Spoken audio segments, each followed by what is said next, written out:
ऊना की बहुत तरक्की होगी। जितनी कोशिश होगी वो सारा डेवलपमेंट यहाँ करवाएगा, यहाँ यहाँ रह जाए।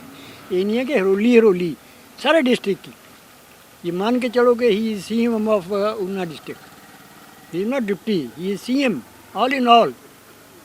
रविदास जी, आपने तो मुकेश अग्निहोत्री के साथ काम भी किया है, हाँ, आप किया उनके है। पड़ोसी भी हैं, किया तो है। किस तरह का उनका स्वभाव है आप मानते हैं? उनका स्वभाव बहुत अच्छा है, बहुत सुशील स्वभाव है, कभी किसी से नाराज़ होकर नहीं बोलते, सबको प्यार से बात करते हैं और कोशिश करते हैं कि जितना भी काम किसी का हो जाए वो ठीक है। कभी किसी को लटकाते नहीं हैं और काम जो है वो सबका कोशिश करते हैं कि सबका काम हो जाए। क्योंकि मैं तो 25 साल समझो उनके साथ ही निकले हैं, 5 साल उनके पिताजी के साथ और 20 साल उनके साथ। अभी मैं बीमारी की वजह से आई कुड नॉट अटेंड उनके काम, अब मैं अटेंड नहीं कर पाया इस साल इस इलेक्शन में, लेकिन पहले मैं उनके साथ ही रहता था एज समझ लो भाई all in all, as presiding अफसर और एज जो भी समझ लो आप। सबसे पहले तो मैं उनको मुबारकबाद देता हूँ अग्निहोत्री जी को CM बनने के लिए। बाकी उनके तो कहने क्या हैं, क्योंकि वो जब भी विपक्ष में भी रहे हैं ना तब भी उन्होंने तरक्की कराई है। अब तो उनके पास पूरा CM पद ही समझेंगे हम तो मिला है, तो इसलिए ऊना की जो तरक्की होनी लाजमी ही नहीं है, वो होगी ही और हमें इसका बहुत पूर्ण लाभ मिलेगा। और इनके पहले भी हमें इनका लाभ मिलता रहा है, अब तो और ज़्यादा मिलेगा। विकास की गति और ज़्यादा बढ़ेगी और वो आपको पता ही है, विकास का उन मिसाल ही है, वो काम करने में अपना विश्वास रखते हैं।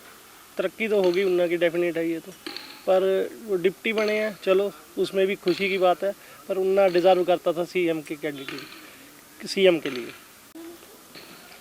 देखिए, आप सब जानते हैं, हिमाचल का बच्चा बच्चा जानता है कि मुकेश अग्निहोत्री का काम करने का क्या तरीका है।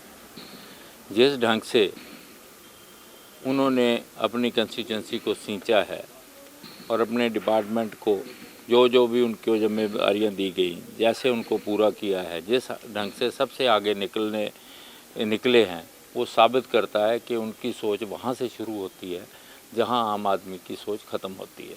आम आदमी क्या, मैं तो कहूँगा एक राजनीतिज्ञ भी जहाँ पे सोचना बंद करता है, आम जो राजनीतिज्ञ है उससे आगे वो सोचना शुरू करते हैं और उनको तरीका पता है कैसे। ऊना जिला का ये सौभाग्य है कि मुकेश अग्निहोत्री जैसे नेता यहाँ पे हैं और पूरे ज़िले की अब शक्ल बदलेगी, क्योंकि जितनी बड़ी जिम्मेदारी उनके पास है, उनको मिली है, उसके साथ साथ काम करने का जो एक काम करने के लिए स्थान भी बहुत होता है। पूरे प्रदेश में भी फ़र्क पड़ेगा, लेकिन ख़ासकर ऊना ज़िला अहम तौर पर जो आज तक ज़्यादातर हाशिए पर रहा राजनीतिक तौर पर, जब से मुकेश जी आए हैं तब से कुछ ऊना का नाम बाहर आना शुरू हुआ है। और अब ये वो दिन दूर नहीं है जब हम समझते हैं कि ये हिमाचल में सबसे अच्छा ज़िला बन के उभरेगा और इसकी अपनी अलग पहचान है जो वो दिखाई देगी।